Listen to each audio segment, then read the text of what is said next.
have found Authentic Business Adventures, the business program that brings you the struggle stories and triumph and successes of business owners across the land. We're locally underwritten by the Bank of Sun Prairie. My name is James Kademan, entrepreneur, author, speaker, and helpful coach to small business owners across the country. And today we are excited because we have Barbara Zabawa, and I have to say you have a laundry list of stuff going on here. So Barbara, we have visionary, entrepreneur, author, which is broad sense. Mm-hmm. But then we have an attorney and the owner of the Center for Health and Wellness Law. Yes. Let's check that box. We have the founder of Pursesuitz. Pursesuitz. Oh my gosh, I messed that up. And the founder of Lemon Spark, which is a podcast and movement. We'll have to talk about that. You teach full-time at UW Milwaukee. Mm-hmm. And you're author of 2 books, The Tug. Yes. Finding Purpose and Joy Through Entrepreneurship, as well as, what has we got for the other one? The Rules of Workplace Wellness. Wow, look at that. So, welcome. Thank you. I don't even know where to start. You have so many things going on. Let's start with the Center for Health and Wellness Law. Okay. So, how long has that been going on? Since 2014. So okay, so it's been a while. 7 years, right? All right. Mm-hmm. And was that your first business on your own? Yes, okay. It was. All right. And it was a very scary time for me to take that leap, but I took it because all right. I guess the idea of me regretting not taking that step, that leap, was more scary to me than taking the leap. Oh, I love that. The cost of regret. Mm-hmm. That's perfect. That's perfect. So what do you do? What is health and wellness law? Well, it's a niche area of legal practice. Really, if you look it up on Google, you're probably going to get a lot of results with wellness programs for lawyers, which is not what it is. Okay. Wellness law is a practice area that I think combines health law and employee benefits and employment law all into one practice, where we work with wellness providers, wellness programs in the workplace.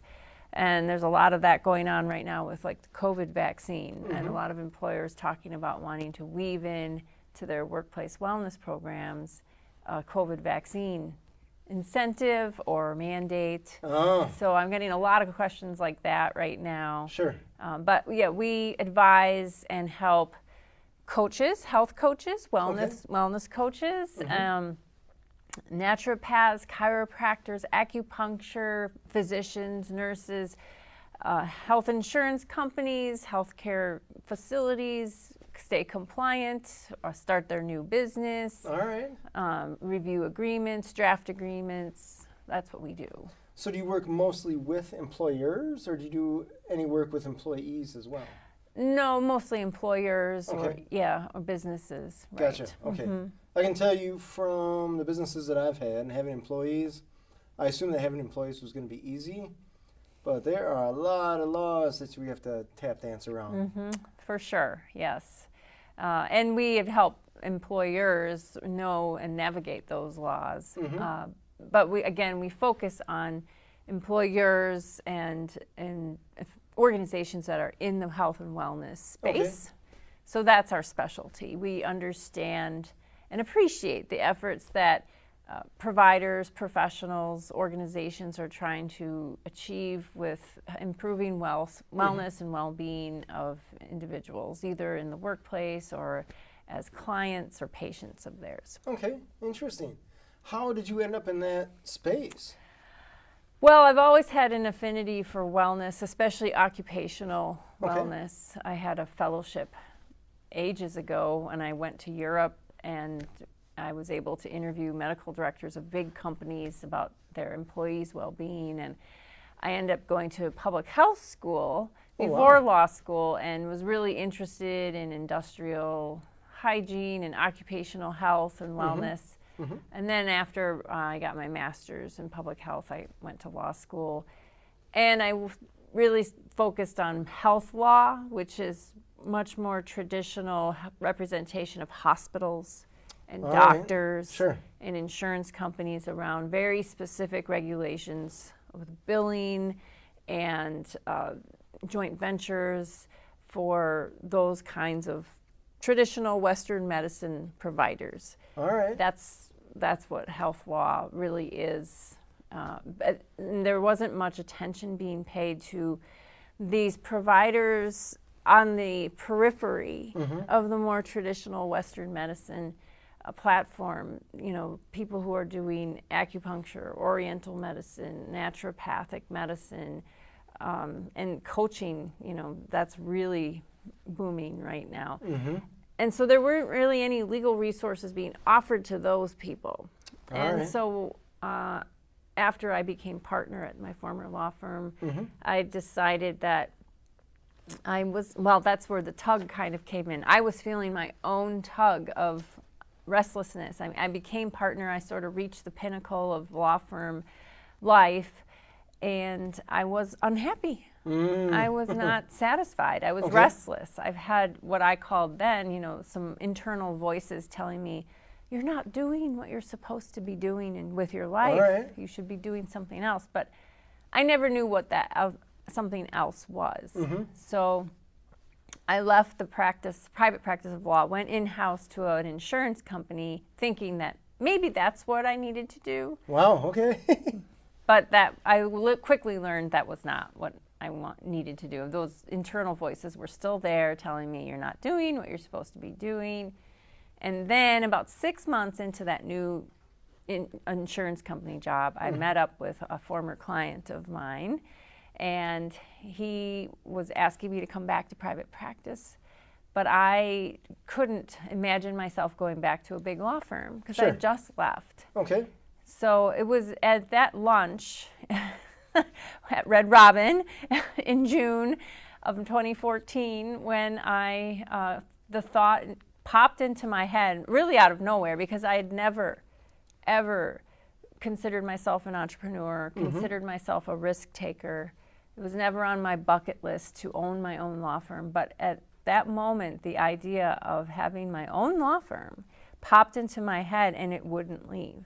And you can imagine, you know, I was not prepared for that idea financially or mentally. I was not prepared, but it would not leave. And it was, I would seek the counsel of, you know, trusted mentors who wisely advised me, oh, you should really not do that right now. You're only 6 months into your insurance company job. Maybe give it another 6 months and then see if you still want to take that leap.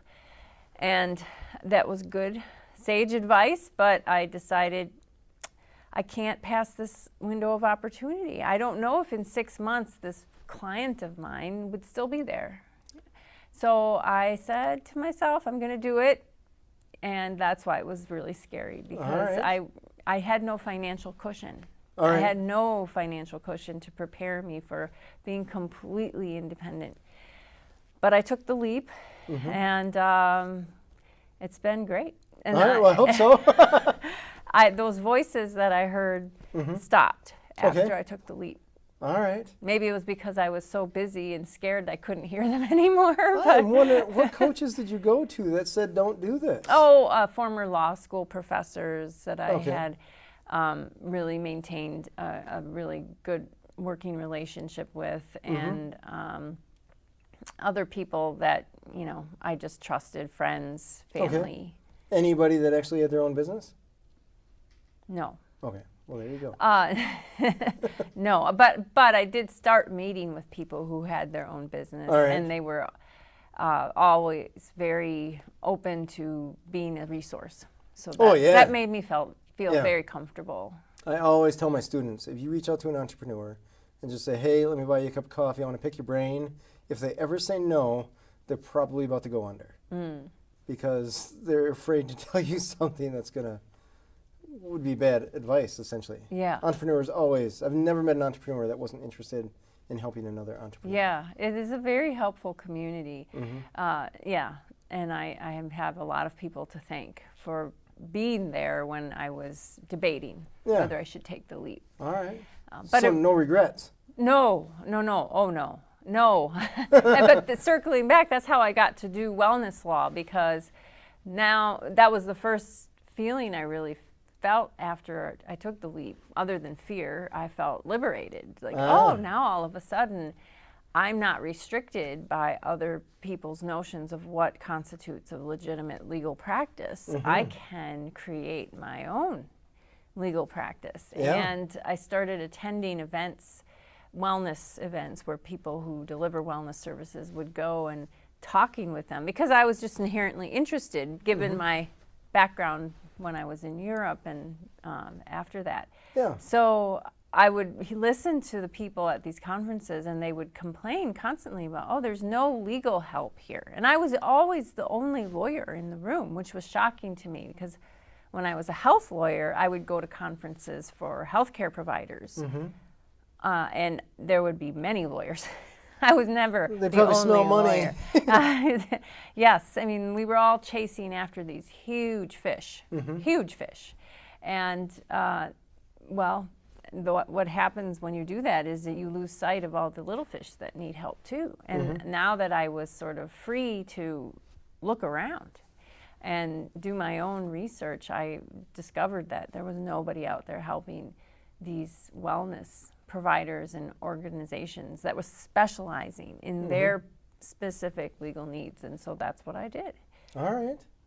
And so you hang your shingle, you start your law firm targeting wellness or catering to them. How do you get found? I started offering myself to speak at their conferences, to write articles, and they were hungry for it because they didn't have any resources. So I would call national associations and state associations that catered to the wellness community, because they're out there, as they are with most industries. And I would say, hey, I'm a lawyer and I'm interested in this area. I would like to speak or write for your organization. And they said yes most of the time. Oh, very cool. And so I would get my name out there with articles and with speaking engagements. And people just got to know me, and I was invited back year after year, and it just grew that way. Very cool. Yeah. So when you first started this, was there ever any fear or concern a few months into it that you weren't going to make it, or that this is too tough, or how did you get over that? Always, because I'm not a risk taker. Oh. I'm a lawyer, and I tell people lawyers are like the most risk-averse people on the planet, because that's our job, is to reduce risk for our clients. And so the thought of, doing something that's really risky is, we think of the consequences. And so, yes, I was always very scared that from month to month, am I going to be able to pay my bills this month? Because remember, I didn't have any savings. It's not something I was planning for to do. I just did it. And so, yes, it was always frightening. But eventually you kind of see a rhythm and a pattern, and the ups and downs of, entrepreneurship when it comes to finances, and you just adjust, and that's what I did. All right. So did it take a year? Was it 6 months? Was it 7 years before you felt comfortable in your own business? Well, there's always that, if you talk to my husband, he would tell you that I'm always on edge about, am I going to make enough money? Oh, really? Okay. to pay the bills. But it changes. What qualifies as enough money changes over time. Oh, yeah. Absolutely. So, yeah. But I would say it took probably a couple of years for me to see the pattern of, the fluctuation of incoming clients, and how invoicing and how the cash flow works.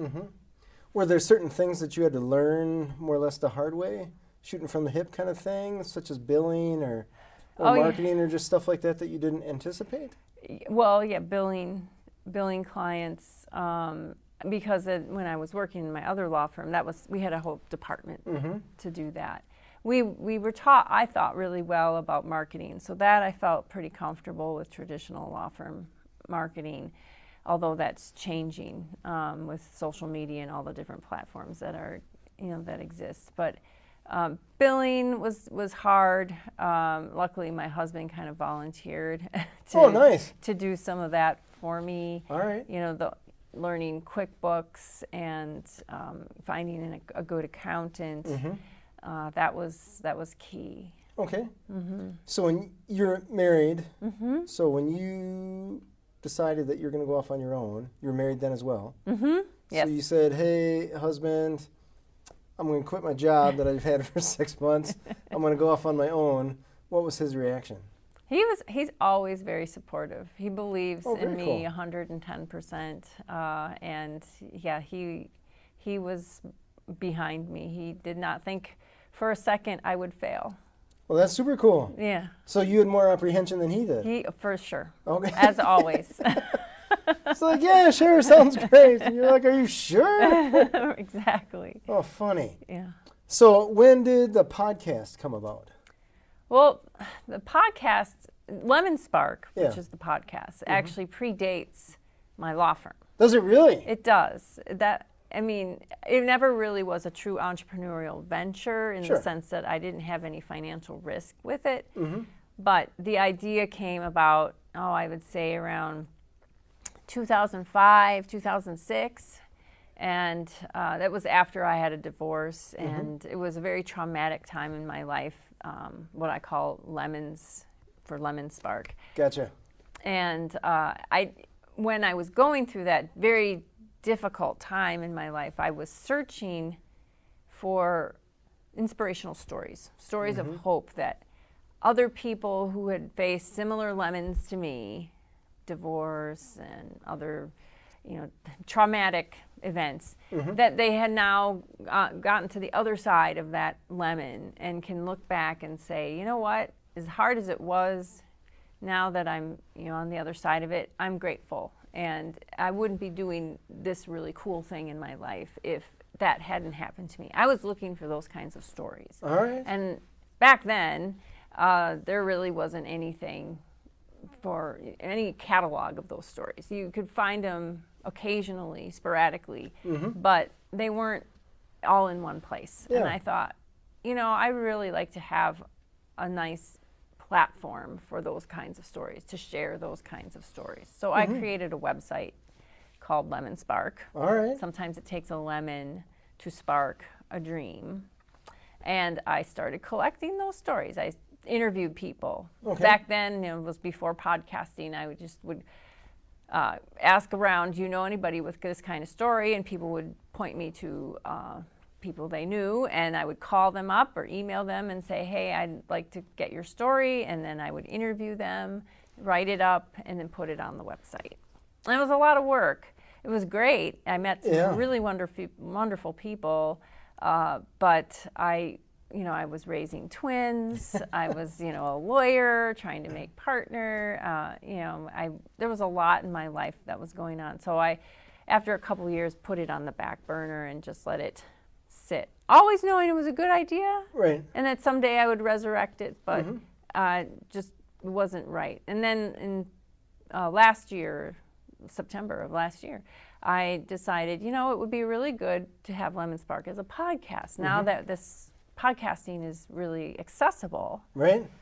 Yeah. I can, and it might save time for me just to interview people and record it, as opposed to interview people, write their story, get their feedback, and then post it on the website. So I started the podcast last September. It's the same concept, but now it's as a podcast instead of a written story. All right. And have you had challenges finding people with stories, or? Not really. I have challenges, I think, finding time to do the interviews. All right. And then I do edit the podcast, so try to make it within 20 or 30 minutes and, take out a lot of the noise. So that takes time. All right.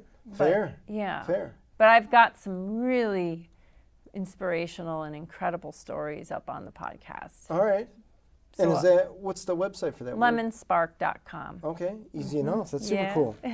And then the one that I always have a hard time pronouncing, Pursesuitz. Pursesuitz, yes. Pursesuitz. Okay, tell me about that.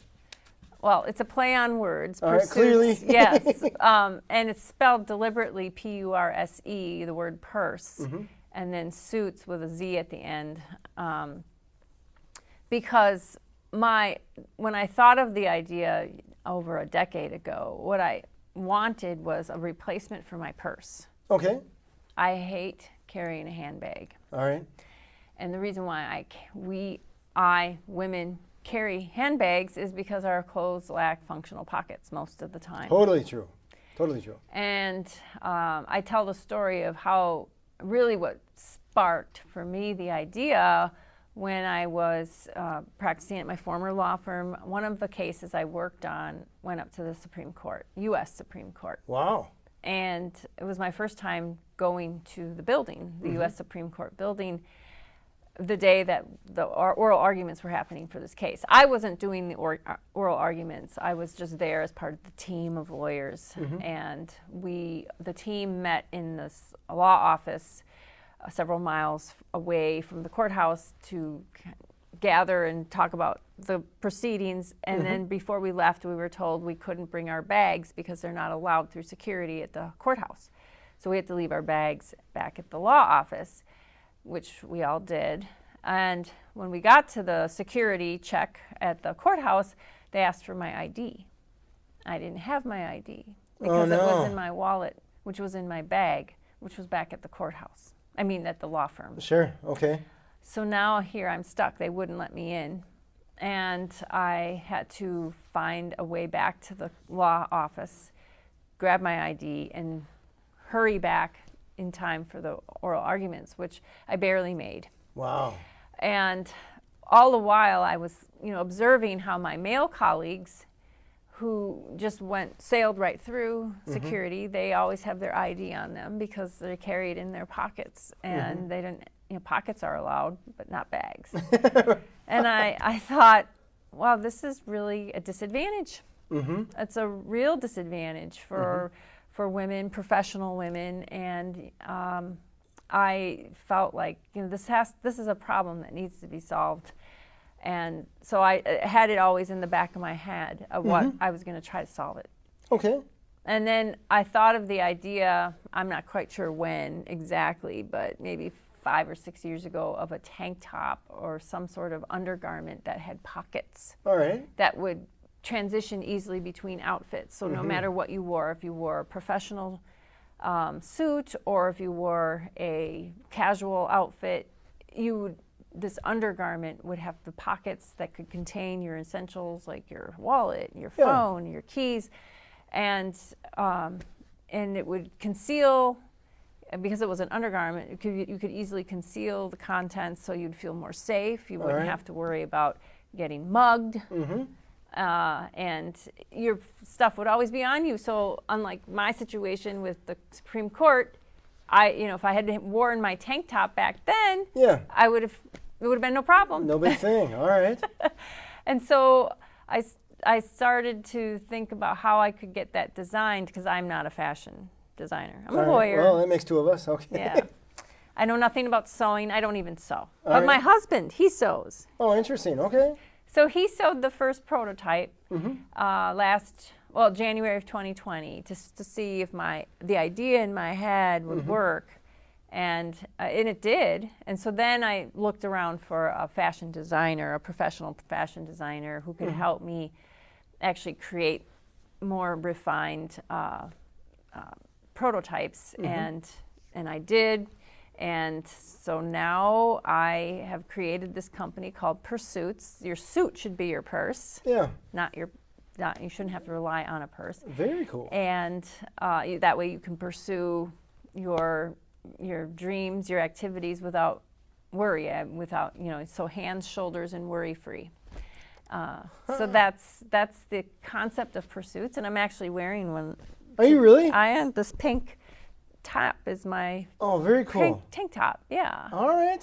You mind if I stand up? No, by all means. So to prove that you can wear it as underneath a professional suit, which this is, but I've worn it, underneath T-shirts or other tank tops or sweatshirts, and then you can see I have my phone in here and my wallet and my keys all right here.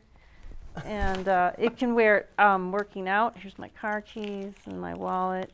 Holy cow. So, you can wear it working out. So if you want to run or go to the gym and not have to worry about putting your phone on the floor or in the cubbies. Right. or carrying it in your hand, which I see so many women do, or putting it on your arm with an armband, which I used to do, which is really inaccessible, especially if somebody calls you. You're trying to, like, how do I answer this phone? It solves all those problems. That is awesome. So are those available? They are. Okay, and where can people find them? Pursesuitz.com. Pursesuitz.com. Pursesuitz.com. That is cool. So when did they start going for sale? Well, I had the first round, which is if you bought one today, you could still get a black, what I call a level 1 tank top. Those are still available right now. So if you ordered one today, I could ship it to you. But if you wanted the different colors or the level 2 and level 3 tank tops, those are being pre-ordered right now, and they should be available by Christmas. Oh, very cool. That is awesome. So the interesting thing about entrepreneurship is that as an entrepreneur, you never run out of ideas. No. You are always, the challenge, right, is not acting on all of those ideas, because you'll either go stir crazy broke or you just run out of time and nothing gets done. It gets started, just doesn't get done. Yes. So also with those ideas, it's kind of like the honeymoon period when you start a new business. It's fun. You get to exercise a different part of your brain, and there's a passion that gets involved. So that had to be fun, designing that, or working with someone to design it, coming up with the idea, putting up the website, all that jazz. It's fun, but it was also frustrating because, I mean, I'm comparing it to doing my law firm, which I'm very familiar with that landscape. I'm familiar with the topic and the business, since I'd worked in it so long and went to school for it. Fashion and doing a product-based business versus a service-based business. Oh, yeah. So different. All right. So different. So much language that I didn't understand. So many concepts that I didn't know existed that I felt really at a disadvantage, because I had to rely on my designer to interpret for me, essentially, so much on, manufacturing and fabrics and notions and designs and pattern making and grading, and I'm like, wow, I know nothing about any of this. I just have the idea. Right. So that's been an adjustment, but at the same time, I've learned so much, and I feel really accomplished because I have learned in a year time. I have learned so much about the business. Still so much to learn, I know that, but I have come a long way. That is cool. Yeah, and I completely agree with you 100% that once you take that leap of entrepreneurship, the creative juices really do start to flow, like even more. And yeah, I feel like it's an endless trough of ideas that I have. And you're right that you have to be judicious in which ones you pursue and which ones you kind of table for maybe another time. Sure. Was it tough to find a manufacturer for those? Well, it was tough. Yeah, it was very hard at the beginning when I decided. My husband made the first prototype, and I decided, okay, I'm going to move forward. I need to find somebody who can help me, who knows the business. That was hard. I bet. That was hard to find someone Yeah. who can help me navigate the whole fashion world and merchandise and manufacturing, because I had no connections. Again, unlike my law career where I had lots of connections because I'd been practicing for 20 years. All right. So if you had a question, you could find somebody that knew the answer. Exactly. I knew nothing. Now you're like, what kind of fabric should we use? Yeah. All right. I mean, my husband would go to Joann Fabric, but that's buying it at retail, and I know nothing about buying things at wholesale, and so that I had to do a lot of legwork to find a person to help me navigate this world, and I finally did. But it took me probably a month of solid, making calls and emails and attending some webinars to try to get a feel for what's out there. Sure. And finally did find someone who then had those connections to manufacturers and fabric suppliers. And so Lauren is her name, she's been a real help for me and educating me and navigating this first year and a half of Pursesuitz. That is cool. So does she, I guess, I don't know how you pay someone like that. Is it hourly? Is it project? Do they get a chunk of the company? Oh, well, she gets paid depending on how much I'm using her. Right now, it's a flat monthly rate. Gotcha. Okay. Yeah. It's always interesting to hear stuff like that because you get ideas and I'm like, oh, we should do that. And then I think, okay, we find this person, and you're putting together a business plan. How much is this going to cost me? And you don't, I don't know, until you go down that road and find out what are they going to charge you kind of thing. Yes. And that's one of the things, that has been eye-opening for me because, like any consumer, when I've purchased clothes in the past, I've given absolutely no thought to what goes into producing those clothes. Right. Who makes them, how much it costs, what the margins are for making those types of items. It just never occurred to me to even consider all of those things until I started my own clothing company. And now I have a real insider's view of what it takes to actually produce just a tank top. Yeah. And so I'll hear comments from people because I'm always asking for feedback. What do you think of this tank top? Would you wear it? When would you wear it? And some of the feedback I get is on price. The price is really, for a lot of people, high. And I don't think it's high because I did the market research and I know that there are other tank tops out there that are in that price range. But for a lot of people who maybe shop at more big box type stores, it is much more, it's higher than what you would buy at a Target or. They don't have pockets. Yeah. Well, they don't have pockets, that's for sure. These little apples to oranges thing here. I do have a patent pending. Oh, nice. Utility patent and a design patent pending. Oh, that's awesome. Yes. That's the lawyer side of it. Right. But cover the idea. That's right. Intellectual property is extremely important when you have your own business. If you can get it, it's an advantage for sure. All right. But the price is really dependent on cost of material, cost of labor, and we always talk about in fashion or as consumers, we like the idea of made in America. We like the idea of sustainable fabrics, recycled fabrics. We like the idea of not purchasing from sweatshops. Those are all good ideas, but what people don't understand is that if you value those, then you have to understand that it's going to cost more to produce the items that are in alignment with those values. Right. Value has a cost, right? It does. And so, you'd love to buy the tank top at $18. But what you don't realize is that the fabric costs almost $18.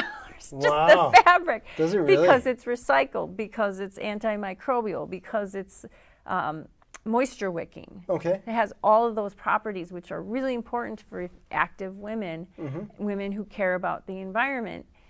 But then, it's not, that's not including the cost of labor, that's not including the cost of shipping or the labels or any of the other things that go into creating the tank top. So, it's going to be a little bit on, the more expensive side, but worth every penny. I can tell you every woman who's purchased one absolutely loves it.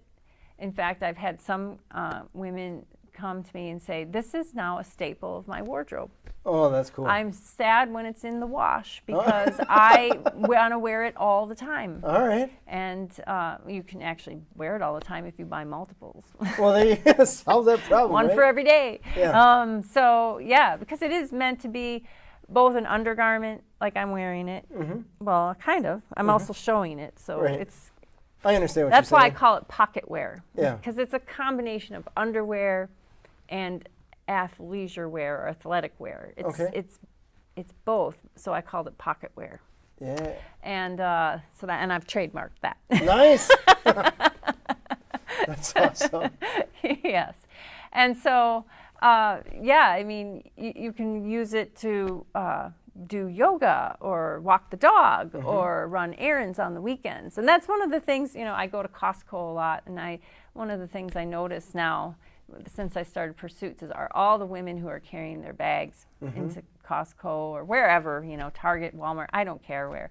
And, they're dangling from their arms, which I know has happened to me, and it's annoying, or they're trying to find a place for it in the cart, or, they've crossed it around their body, so that's a little bit more comfortable. But I'm here to tell you, as a lawyer who cares about equality for women, there are alternatives, and you don't have to suffer that anymore if you don't want to. That's fair. I even see guys, when they're wearing jogging pants or whatever T-shirts, I think, where do you put your wallet? Or where do you put your phone? So I just assume they put them in their pockets in their shorts. But the fabric is so loose that if they actually moved, yes, that thing's swinging all over the place. Yeah, that is true. And that's why I made this fabric compression fabric. So it's tight against...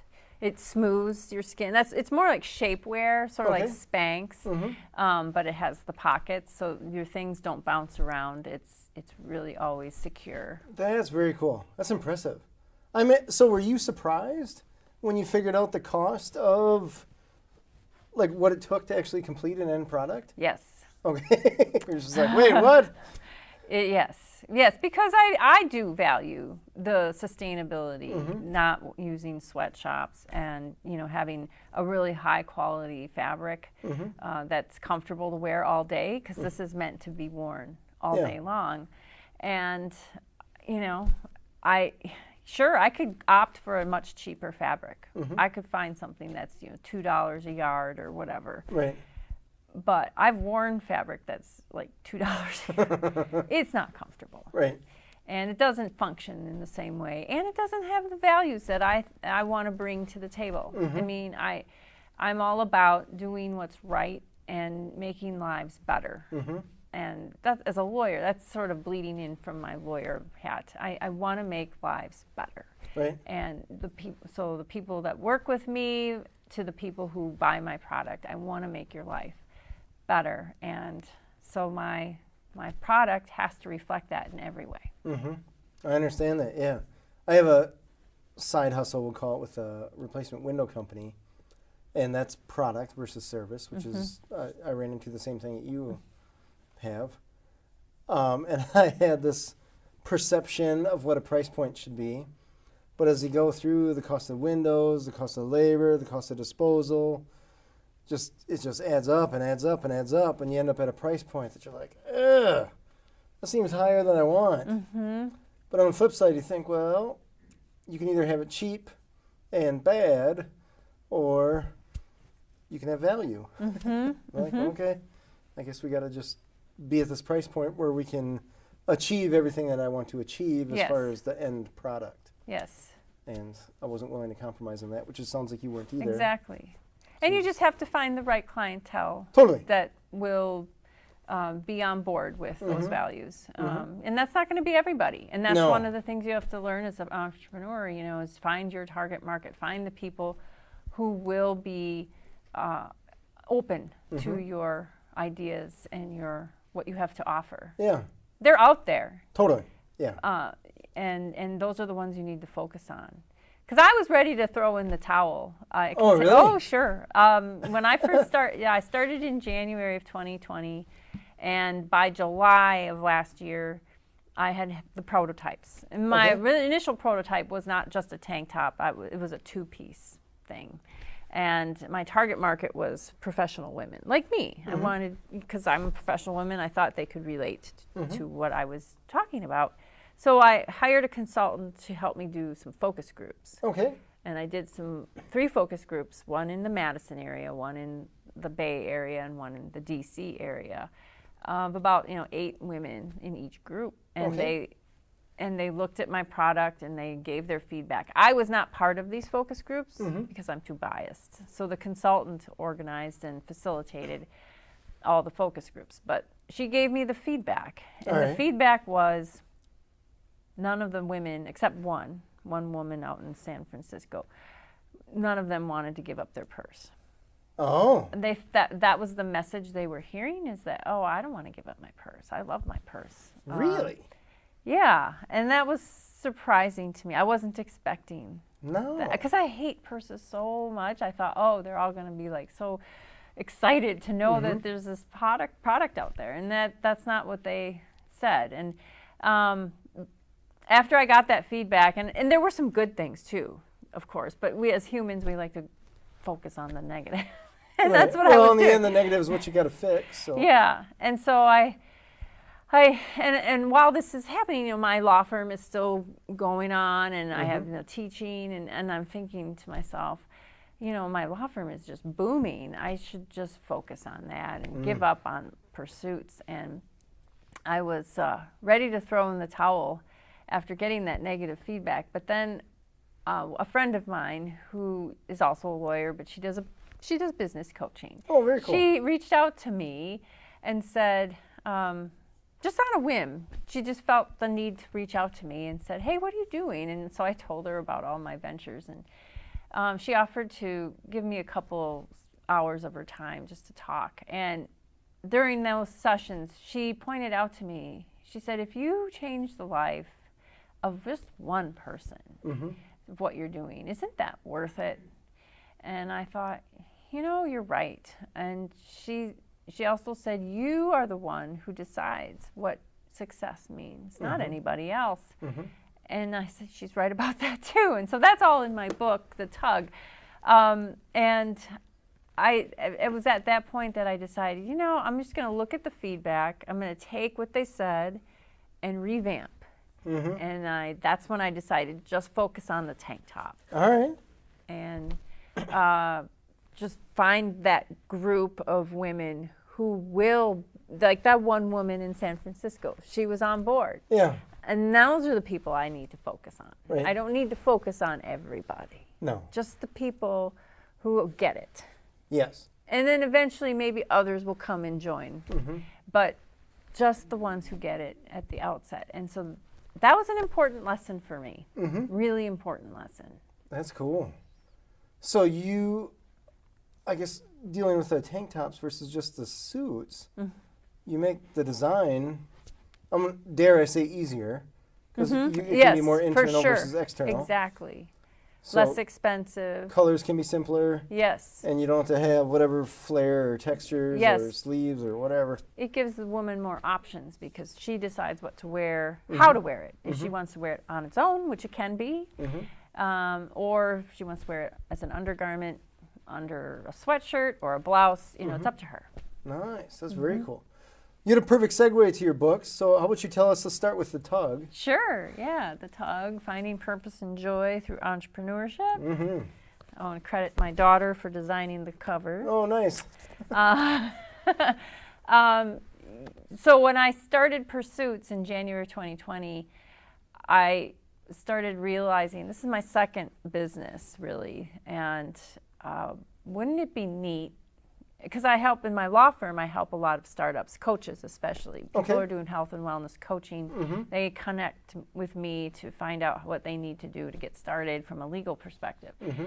And so I thought, wouldn't it be nice to have a book, a resource that chronicles this first year of entrepreneurship? Rather than, I love entrepreneurship books and self-help books, the business section of Barnes and Noble. I love going there. But what I don't remember seeing are books that really focus on those early stages of entrepreneurship. What I see are books of people who've made it, and then they reflect back. But you lose a lot of the detail, 7 years out from when you made it, from when you first started. And so I wanted to capture the detail, the agonizing detail of what it's like to have an idea, to feel a tug at a crossroads in your life, thinking I'm restless. Like when I started my law firm, I'd feel like I want to do something, but I don't know how, and I don't know what. And so this book is really meant for people who are in that similar boat. They're feeling like their life is at a crossroads.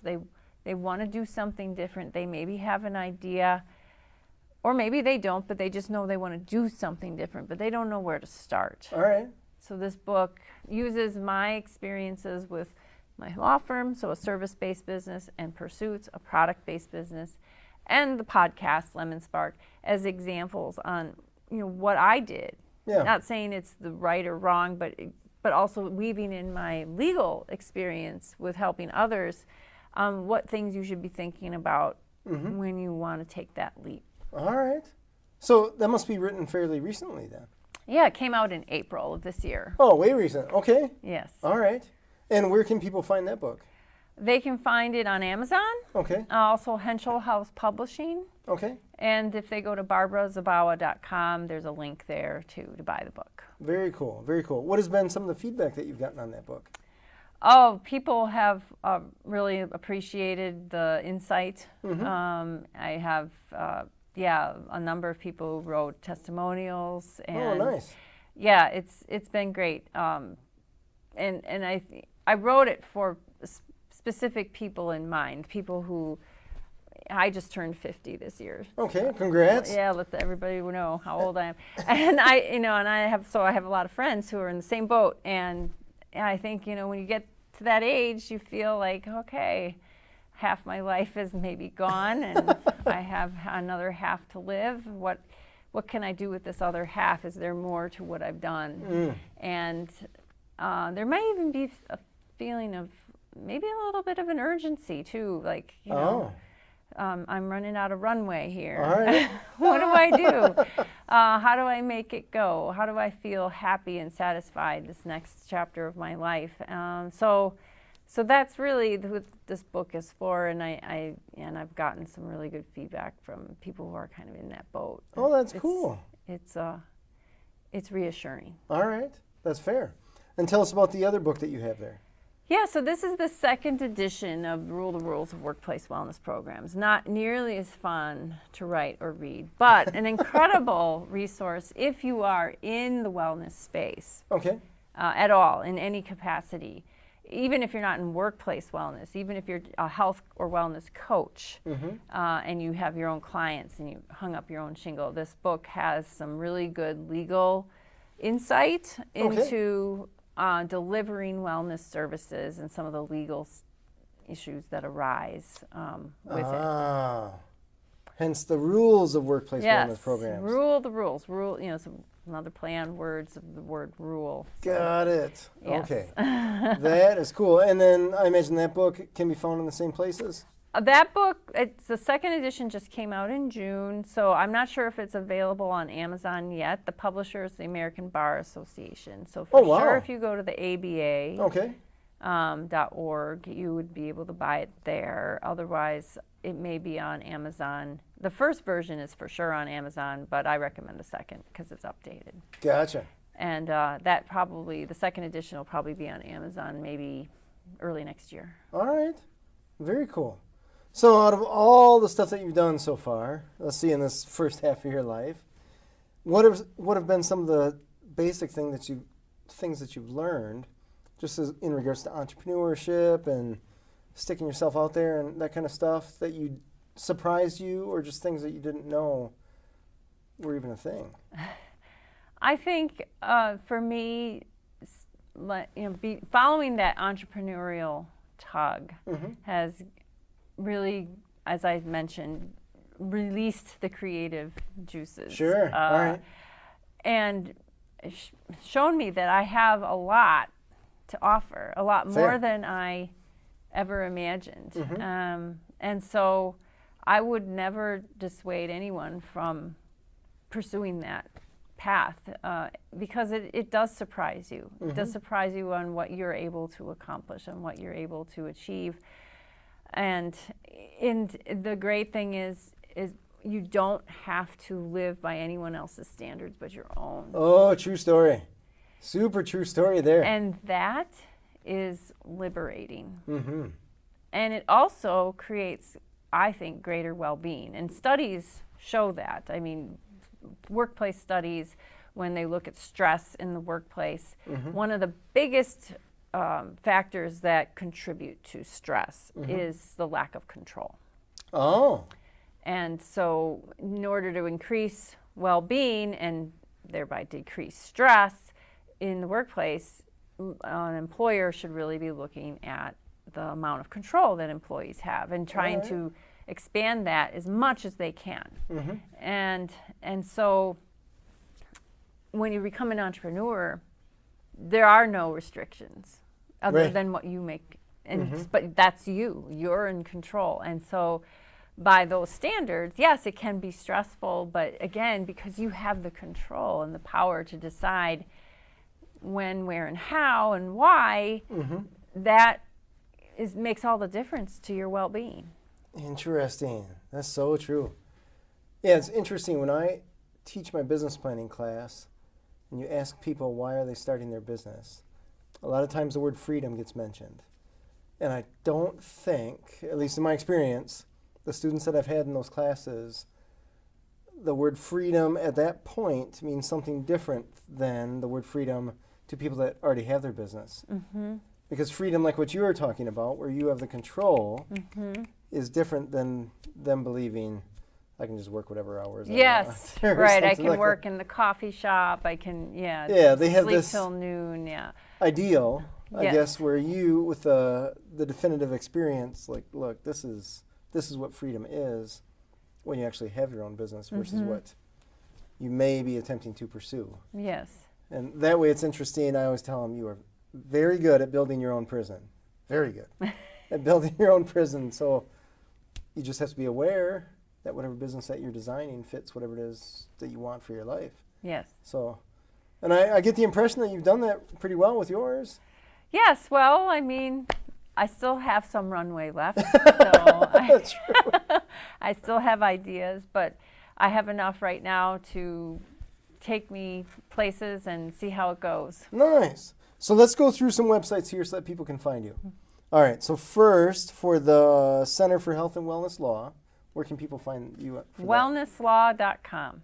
Really? Yeah. That is the coolest domain ever. Wow, you got lucky with that one. Well, yes. People want it, but they can't have it. Man, that speaks volumes about how rare Uh-huh. that is. If you were able to get that domain, Mm-hmm. congrats on that. Wow. Yes. Yes. That's like getting chocolatechipcookies.com, or maybe the opposite of getting chocolatechipcookies.com.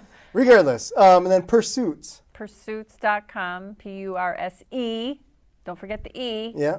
S-U-I-T-Z. Z. Perfect. And then Lemon Spark, can they find that? Yes, lemonspark.com. Awesome. And then the books, let's mention that website again, your website that has those. BarbaraZabawa.com. So BarbaraZabawa.com. And that will have links to everything. I had to create like a hub.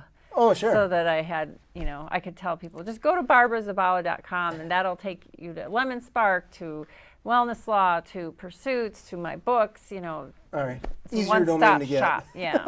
Awesome. Well, thank you so much for being on the show. Thank you, James. It was nice being here. It was nice talking. You got a lot going on. It's impressive. Thanks. I like it. This has been Authentic Business Adventures, the business program that brings you the struggle stories and triumphant successes of business owners across the land. We are underwritten locally by the Bank of Sun Prairie. If you're listening to this on the web, could you do me a huge favor? Give a thumbs up, subscribe, comment, and of course, share it with your entrepreneurial friends. My name is James Kademan, and Authentic Business Adventures is brought to you by Calls on Call, offering call answering and receptionist services for service businesses across the country on the web at callsoncall.com, as well as Draw In Customers Business Coaching, offering business coaching services for entrepreneurs looking for growth on the web at drawincustomers.com. And of course, the Bold Business Book, a book for the entrepreneur and all of us, available wherever fine books are sold. We'd like to thank you, our wonderful viewers and listeners, for joining Barbara Zabawa, the visionary, entrepreneur, author, owner of Center for Health and Wellness Law, founder of Pursuitz, founder of Lemon Spark, the podcast, author of Tug, and author of Rule the Rules of Workplace Wellness Programs. Man, I get tired just listening to what you got going on. And you forgot the teaching at UW Milwaukee. And teaching at UW Milwaukee. That's not entrepreneurship. But that's a full-time gig. I'm certain you sleep sometime. I do. All right, well, probably sleep very well, so it's all good. I do. Oh, we'd like to thank you for listening. If you could do me a huge favor, I gotta look at my notes here. Do I have to? I don't have any notes for you. Just be awesome. Enjoy your business. We will see you next week, and that's all I got. Thank you.